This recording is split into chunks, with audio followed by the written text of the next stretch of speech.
తాజాంశాన్ని చూస్తున్నాం. శ్రీవారి లడ్డూ ప్రసాదం కల్తీ నెయ్యి వివాదంపై సీబీఐ అధికారుల పర్యవేక్షణలో సిట్ విచారణ జరుగుతోంది.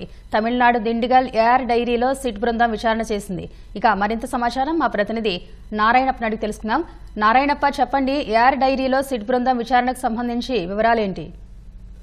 నరీషా, తిరుమల శ్రీవారి లడ్డు తయారీకి వినియోగించిన నెయ్యి కల్తీ అయిన ఆరోపణల నేపథ్యంలో సుప్రీంకోర్టు ఆదేశాల మేరకు సిబిఐ నేతృత్వంలో ఏర్పాటు చేసిన ప్రత్యేక దర్యాప్తు బృందం తిరుపతిలోనూ తిరుమలలోనూ విచారణ చేపట్టింది. 2 రోజులుగా ఈ విచారణ కొనసాగుతుంది. ప్రధానంగా తిరుమల శ్రీవారి లడ్డు తయారీకి వినియోగించే నెయ్యిని సరఫరా చేసిన ఏఆర్ డైరీకి సంబంధించి తమిళనాడులోని దిండిగల్లోనూ అదేవిధంగా ఏఆర్ డైరీ తాము నాణ్యమైన నెయ్యి సరఫరా చేశామని ఒక ల్యాబ్ కు సంబంధించి రిపోర్ట్ ఇచ్చిన నేపథ్యంలో ఏఆర్ డైరీ నెయ్యిని పరీక్ష నిర్వహించిన ఎస్ఎంఎస్ ల్యాబులను, చెన్నైలోని ఎస్ఎంఎస్ ల్యాబులను పరిశీలించారు దర్యాప్తు బృందం.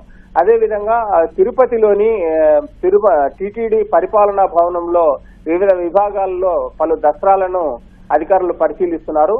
ఉన్నతాధికారులు ఈ సిట్టు బృందంలో ఉన్న ఉన్నతాధికారులు తిరుపతికి రాకపోయినప్పటికీ వారికి సహాయకులుగా నియమితులైన 4 డిఎస్పీలు, ఒక అడిషనల్ ఎస్పీ స్థాయి అధికారి 2 రోజులుగా తిరుపతిలోనే ఉంటూ 3 బృందాలుగా ఏర్పడి ఈ విచారణ కొనసాగిస్తున్నారు. తిరుపతిలోని టీటీడీ మార్కెటింగ్ గోదాంకి వెళ్లి నెయ్యి కొనుగోలుకు సంబంధించి టెండర్లు నిర్వహించిన సమయంలో అనుసరించిన విధానాలు కావచ్చు, టెండర్ నెయ్యి కొనుగోలుకు సంబంధించి విధించిన నిబంధనలు, వీటినన్నిటినీ ఆ దస్త్రాలను పరిశీలించి ఏఆర్ డైరీకి తిరుమల తిరుపతి దేవస్థానం నెయ్యి సరఫరా చేయడానికి అవకాశం కల్పించిన తీరును కూడా సిట్టు అధికారులు పరిశీలిస్తున్నారు.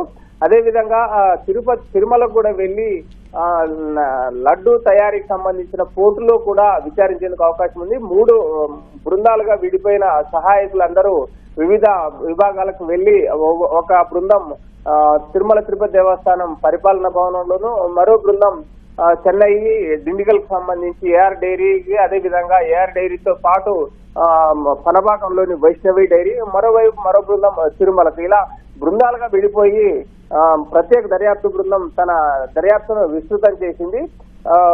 శ్రీవారి లడ్డు తయారీకి సంబంధించి వినియోగించిన నెయ్యి కల్తీ అయిందన్న నేపథ్యంలో దేశవ్యాప్తంగా శ్రీవారి భక్తుల మనోభావాలు తిన్న నేపథ్యంలోనే ఈ విచారణను చేపట్టారు. ఈ విచారణ ముమ్మరంగా సాగుతోంది. నరీషా, ధన్యవాదాలు నారాయణప్ప.